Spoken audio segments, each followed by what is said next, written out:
Umar bin Khattab pernah beliau membeli banyak sekali kendi-kendi isinya minyak zaitun. Penuh. Tujuannya dia mau bagi-bagiin ke masyarakat Madinah. Dari uang Baitul Mal. Diambil semua sama dia. Lalu dia turun tangan sendiri, radhiyallahu anhu. Kendi-kendi kecil, tuangin yang besar. Umar sendiri yang tuangin, dibantu sama ada beberapa orang. Umar sendiri yang bagiin, ini amanah dari Allah nih. Rupanya kendi-kendi yang sudah habis, kan minyak kan melekat. Jadi tidak bisa semuanya habis, masih ada pasti.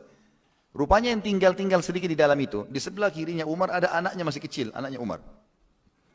Belum balik anak ini, masih kecil.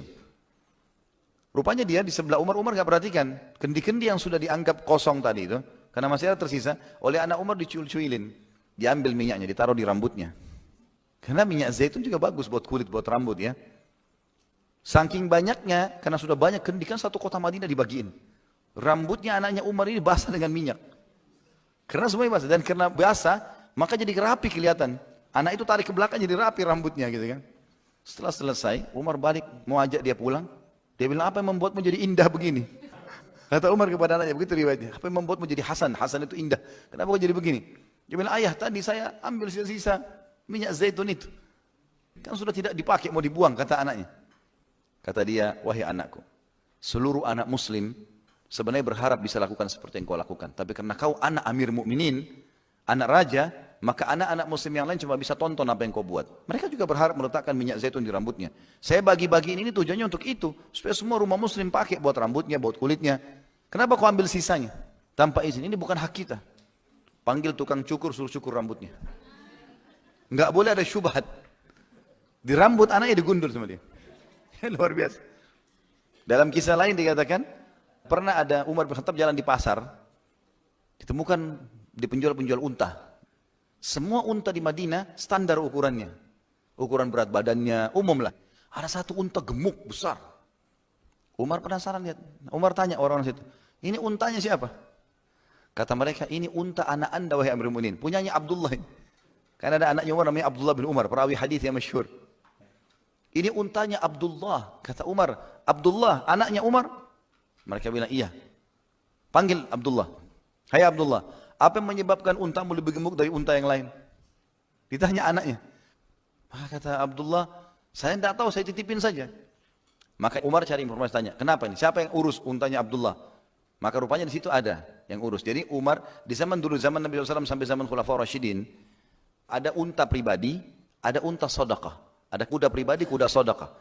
Ada juga kuda zakat, unta zakat, kambing peliharaan, kambing zakat, sedekah beda. Biasanya Nabi SAW buat peternakan sendiri untuk yang zakat-zakat sama sedekah ini. Nanti Nabi SAW ternakin kembali, karena kita kalau punya kambing atau kita punya unta, punya sapi, maka zakatnya hewan itu juga, tidak boleh duit.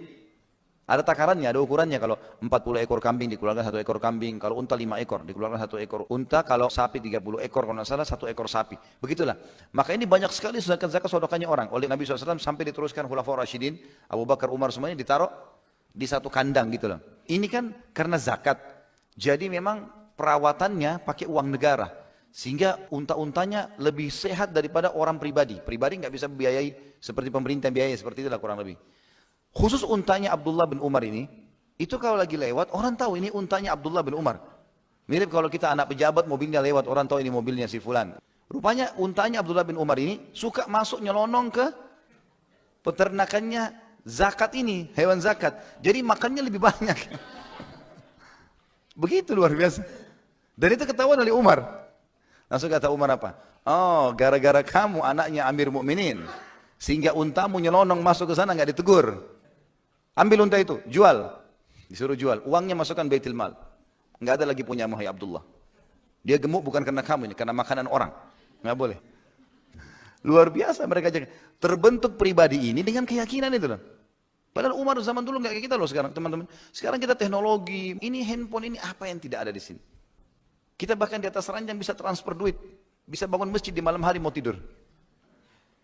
Apa saja kita mau buat sekarang, seluruh dunia mau bantu Palestina. SMS banking, internet banking bisa.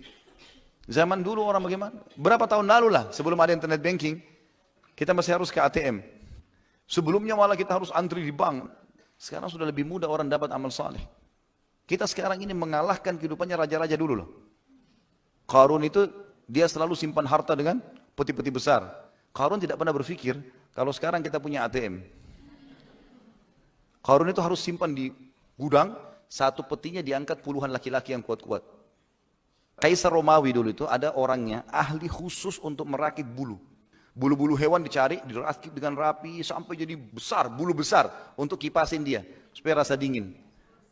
Kaisar Romawi tidak tahu sekarang kita punya AC. Pencet selesai, dingin. Kisra dulu, Persia, itu kalau mau minum dia pakai kendi, kendi itu dari tembikar asli. Kisra keluarkan instruksi, khusus bahan ini nggak boleh ada yang pakai, dia sendiri.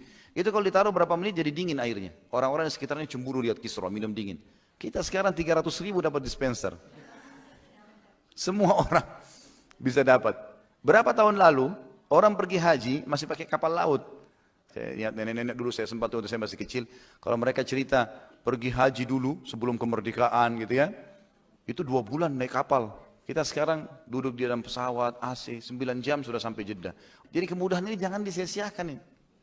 Umar bin Khattab juga pernah menerima teman-teman sekalian, ukuran takaran besar, misk namanya, minyak wangi, tapi serbuk dari Mesir. Tapi dalam bentuk bongkahan batu. Entah bagaimana mereka buat itu. Tapi yang jelas seperti itu riwayatnya. Dan saking besarnya dikirim oleh Amr bin As dari Mesir. Umar ini nggak pernah pakai buat dia pribadi. Dia bilang sama istrinya, ini wangi sekali, besar begini, kita harus bagikan umat Islam. Saya berharap ada wanita muslimah yang mau bersedekah dengan tenaganya. Ini kerjanya perempuan nih, hancur-hancurin, tumbuk-tumbuk, maka nanti ditaruh di wadah kecil bagiin masyarakat. Kata istrinya, oh Amir Mu'minin, tidak usah cari orang lain, saya siap. Nggak ada bayaran, nggak ada apa, saya mau cari pahala. Baiklah. Umar pergi aktivitas urusan pemerintahan, malam baru pulang ke rumah. Seperti biasa laki-laki mungkin aktif, maka pulang. Malam, istri saya bilang, alhamdulillah sudah selesai tugas saya tadi. Oh Masya Allah kata Umar, bagus sekali, mudah-mudahan jadi pahala. Begitu Umar mendekat, Umar cium bau wangi itu. Di istrinya. Umar tanya, dari mana wangi-wangianmu ini? Tadi, waktu saya lagi pecah-pecahin itu, kan banyak di tangan saya serbuknya. Daripada saya cuci, dibuang percuma, saya gosok di jilbab, di baju saya, gosok di cadar saya. Gitu. Kata Umar, subhanallah, istriku itu tidak halal buat kita. Sini saya bantu kamu. Kita sama-sama cuci. Dicuci sama Umar. Bajunya, istrinya, cadarnya semua dicuci sama Umar. Umar bantu cuci. Takut itu jangan sampai tidak halal buat dia. Bayangin. Digosok sama Umar. Sudah selesai badannya istrinya juga digosokin. Masih bau. Kata Umar, masih wangi nih. Ayo kita cari tanah. Ambil tanah. Digosok pakai tanah. Untuk hilangin itu gara-gara takut syubhat.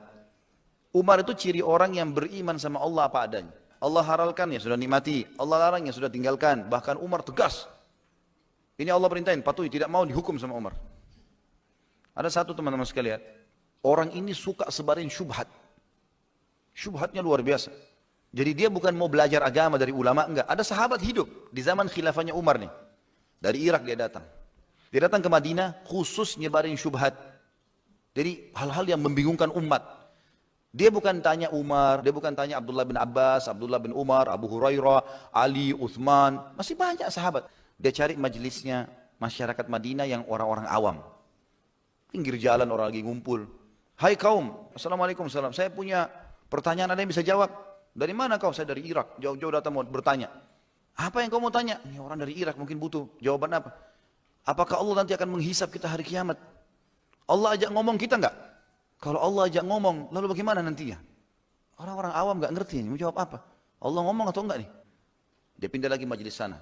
Ngomong lagi begitu. Sampai satu Madinah jadi kacau nih. Gara-gara syubhatnya dia. Dia sebarin syubhat. Akhirnya dilaporkan kepada Umar bin Khattab. Ya Amir Mu'minin, ada orang datang dari Irak ini, ngacoin kita semua. Sana lempar syubhat, sini lempar syubhat. Kita panggil sama Umar. Lalu Umar tanya, kau dari mana? Dari Irak. Kenapa?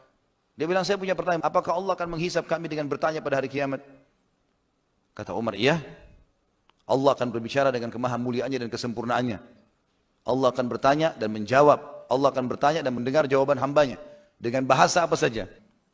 Maka kata Umar, sudah jelas buat kamu? Sudah jelas, dia bilang.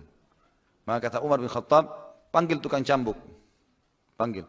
Buka bajunya orang ini. Cambuk belakangnya. Ini cambukan karena kamu bukan datang kepada saya. Bukan datang kepada Uthman. Bukan datang kepada Ali. Bukan datang kepada Abu Hurairah. Bukan datang kepada Abdullah bin Abbas. Banyak ulama. Ngapain kau datang ke majelis ini sebarin macam-macam? Cambukan ini untuk itu. Sudah selesai, Umar bilang buka imamahnya. Buka, cambuk kepalanya. Sudah dicambuk kepalanya, kata Umar, masih ada syubhatmu? Dia bilang tidak ada lagi. Udah. Sampai orang itu disuruh pulang ke Irak. Sampai Umar bin Khattab mati, Utsman bin Affan juga sudah mati. Terakhir Ali bin Abi Thalib. Keluarnya kaum Khawarij di Irak. Rupanya orang yang dicambuk sama Umar ini tinggal di situ. Orang-orang Irak yang Khawarij banyak syubhat, protes-protes sahabat. Sampai kan Khawarij yang membunuh Utsman, yang membunuh Ali, sahabat-sahabat dibunuh yang mulia, yang jelas-jelas dimuliakan dalam sejarah Islam, Khulafaur Rasyidin, dijamin masuk surga gitu. Mereka bunuh syubhat karena mereka anggap dirinya lebih alim. Ibnu Maljam itu yang membunuh Ali bin Abi Thalib, dia waktu bunuh Ali dia bilang ini pendekatan diri saya kepada Allah. Bayangin. Membunuh Ali bin Abi Thalib dia bilang pendekatan diri, syubhat. Gak belajar dari para ulama, jadi ngaco ini. Dia pada saat mau dikisos, dia bilang sama pengkisosnya, pelan-pelan kuliti saya mau rasakan penyiksaan di jalan Allah. Padahal dia dikisos karena membunuh seorang mukmin, sahabat Nabi, anak mantunya Nabi SAW. Ini ngawur ini. Seperti itulah banyak orang sekarang bom sana sini anggap dirinya benar. Syubhat semua di otaknya nih. Rupanya orang-orang yang mau membunuh Ali bin Abi Thalib, memerangi Ali bin Abi Thalib dari kaum Khawarij, sempat aja ini orang yang dicambuk sama Umar. Hai fulan, orang yang dulu cambuk kamu Umar sudah mati. Kami sekarang mendukung banyak idemu, kami juga punya banyak syubhat nih. Apa dia bilang? Dia buka bajunya, dia buka imamahnya, dia bilang, punggungku sama kepalaku sudah dididik oleh Amir Mu'minin Umar bin Khattab untuk tidak lagi ikuti syubhat. Umar pendidikannya luar biasa. Mendidik orang kapok udah, nggak mau lagi buat gitu-gitu.